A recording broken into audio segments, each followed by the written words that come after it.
코픽스 월 변동폭입니다. 8월 16일날, 8월 17일날 가장 큰 폭으로 올랐습니다. 앞으로 점점 더 이 코픽스 월별 변동률은 높아질 거다라고 봐야 될 것 같습니다. 왜 이러겠습니까? 왜 이런 일이 벌어지겠습니까? 점점 더 은행들은 각종 가상금리를 올릴 공리를 하기 때문인 겁니다. 우리가 받아들여야 될 이 사항은 어떤 걸 의미하는 걸까요? 절대로 빚이 우리의 삶을 가만히 놔두지는 않을 거다라는 거죠.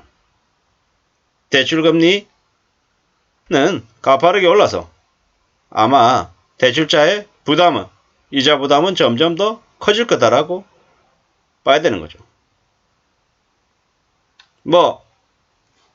물가 상승이 둔화가 되고 경기 침체의 우려가 높아지면 기준금리 인상 속도가 조절될 거다라는 좀 긍정적인 얘기도 있지만 아직 금리가 고점에 도달했다라고 이야기할 수 없는 거죠. 8월 25일쯤인가요? 아마 한국의 기준금리가 결정이 되는 날이 그때쯤일 겁니다. 근데 잘 생각해 봐야 되는 것들은 연끌족들의 이자 부담은 커지는데 연끌족들의 이자 부담을 경감시켜 주겠다고 금리 인상을 조정할 리는 없다라는 거죠. 현재 한국은행이 8월 25일날 그냥 베이직 스텝 0.25%를 올려서 2.25에서 2.5%를 올릴 걸로 확실시되고 있는데요. 지금 물가가 제대로 잡히고 있는 상황도 못 되고 경제 상황도 매우 안 좋고 외화 유출이 당연시되고 있는 지금의 시국에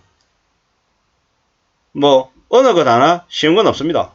물론 기준금리를 가파르게 올려서 시중금리를 높게 만들면 대출자들, 차주들, 특히나 다중채무자들의 부담이 훨씬 더 커져서 그들이 더 빨리 무너질 수 있는 우려가 있습니다. 마찬가지로 한국은행이 금리를 가파르게 올리지 않으면 물가가 안 잡히는 또 문제도 있습니다. 그리고 미국과 한국의 기준금리 격차가 계속 발생이 되면 그 때문에 외화 유출도 가속화 될 것도 분명하다는 거죠. 우리는 지금 현재 국제무역수지 적자가 계속 일어나고 있죠. IMF 이후에 이 상황은 우리가 처음 겪고 있는 상황입니다. 그럴 정도로 매우 상황이 안 좋고 우려스러운데 정치적인 리더십 또한 실종이 되는 상황이죠. 지금의 정부가 모든 걸 다 잘못한 건 아니지만 맞이하고 있는 상황은 그 상황에 대한 대처는 최악이라고 밖에 얘기 못할 정도인 거죠. 경제부총리라고 하는 작자도 한국은행장도 정치 관료들 또한 사실상 한 군데도 희망을 갖기 어려운 거죠. 그게 지금의 모습이라는 겁니다. 그래서 아마 한국의 경제 위기는, 경제적인 충격은 더 빨리, 더 크게 올 걸로 보입니다. 이게 우려되는 지금의 상황입니다. 그런데 이런 말씀을 드리고 싶은 거죠. 한국의 기준금리가 만약에 8월 25일 날 0.25% 올려서 2.25에서 2.5가 되면 그냥 그 수준으로 가는 거냐라는 거죠. 아니라는 거죠. 우리가 한국 돈을 조달하기도 하지만 우리가 수입을 해올 때는 많은 돈들을 뭘로 씁니까? 달러로 씁니다. 달러로. 지금 현재 원달러 환율이 1,300원을 넘어서 가고 있는데 언제든지 한국은 외환보유고액이나 아니면은 한국의 경제 상황이 열악하기 때문에 환투기 세력들의 환투 공격을 받으면 언제든지 1,500원, 1,800원 치솟을 수 있는 가능성이 분명히 있습니다. 우리가 IMF 때 원달러 환율이 장중 2,000원을 넘었습니다. 리만 때는 1,500 몇십 원을 넘었습니다. 그러한 사태가 안 벌어진다고요? 벌어집니다. 시기의 문제일 뿐인 거지 언제든지 닥칠 수밖에 없는 일이라는 거죠. 그렇게 볼 때 한국의 경제는 펀더멘털이 탄탄하다고 경제부총리가 시부리 찌꺼리는 얘기가 정말 진실이 아니라 가짜라는 거죠. 가짜라는 거죠. 앞으로 코픽스의 변동률은 계속해서 높아질 겁니다. 계속해서 높아지고 은행들은 가상금리를 더 가파르게 높여서 이자 부담을 더 크게 만들 거라는 거죠. 그네들은 시장 리스크라고 하는 명목하에 그 충당금을 더 쌓아야 되기 때문에 대출자들에게 더 많은 이자를 더 많은 가산금리를 요구한다라는 거죠. 그게 우리가 맞게 될 앞으로의 현실입니다. 절대로 만만하거나 쉽지 않은 거죠. 걱정을 하고 두려워야 되고 어떻게 상황을 헤쳐나갈지를 궁리해야 된다는 말씀을 드립니다. 참 만만치 않고 많이 우려스러운 상황입니다. 누가 그렇게 쉽게 대출을 해야 된다라고 꼬드겠습니까? 우리의 부모들 세대만 해도요. 대출을 받으면 죽는 줄 알았던 시대입니다. 1억 대출 받아도 손을 바들바들 떨었단 말이죠. 근데 언제부턴가 월급을 250만원, 300만원 받는 이들이 3억, 4억 대출 받는 걸 쉽게 생각했습니까? 4억 대출 받으면 이제 대출 이자가 150만원이던 게 200만원이 된다는데요. 무서운 얘기죠, 무서운 얘기.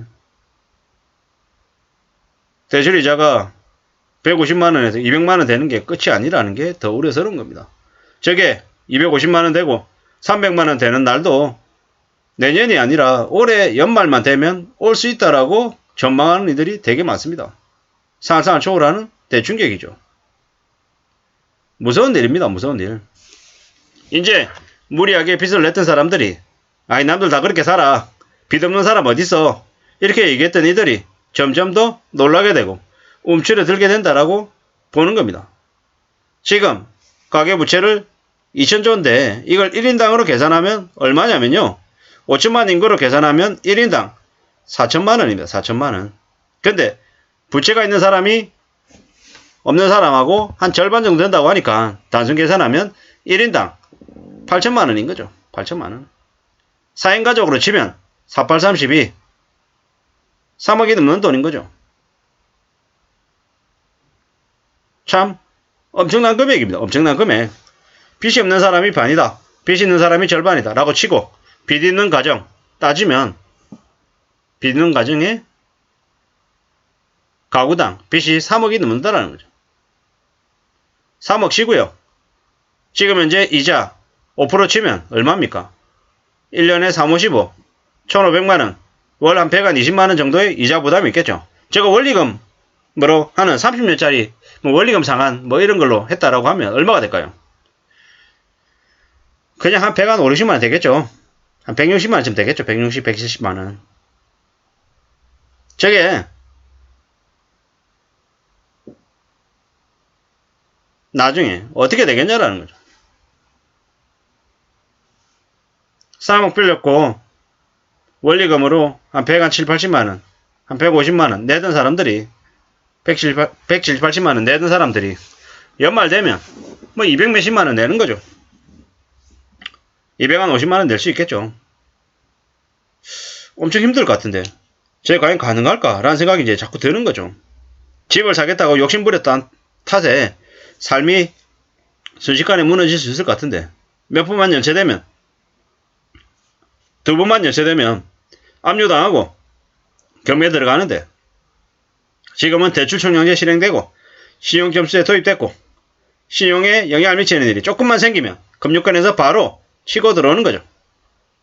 이제 저금리로 제1금융권에서 대출받는 사람들은 극소수만이 될 것이고 대부분의 사람들은 금방 중금리로 내몰릴 거다라는 거죠. 빚진 사람들은 조금만 틈 보이면 금융권들의 억압이 바로 들어온다라고 봐야 되는 거죠. 새 아파트 입주 기다리고 있다가 회사에서 잘리면 어떻게 됩니까?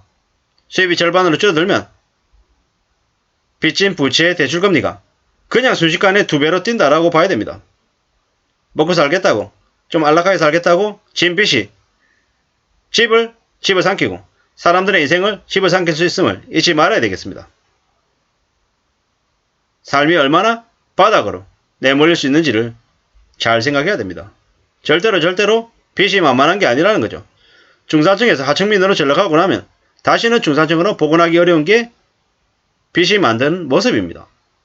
지금 금융권들하고 기득권들이 짜놓은 작전, 포획 사기질에 걸려든 사람들은 이제 끝입니다. 그냥 죽으라고 그냥 그렇게 만든 거죠. 서민들 생활 따위는 관심 없습니다. 그래서 전세 사기니 부동산 주식 거품을 대거 일으킨 거죠. 이전 정부 때 저자금 대출 때문에 집값이 호가 기준으로 3~4배가 올랐어요. 미친 거죠. 미친 거. 제정신이 아니었다라는 거죠. 앞으로 얼마나 많은 사람들이 빚 때문에 몰락갈지를 숨죽이며 지켜봐야 될 것 같습니다. 이상입니다.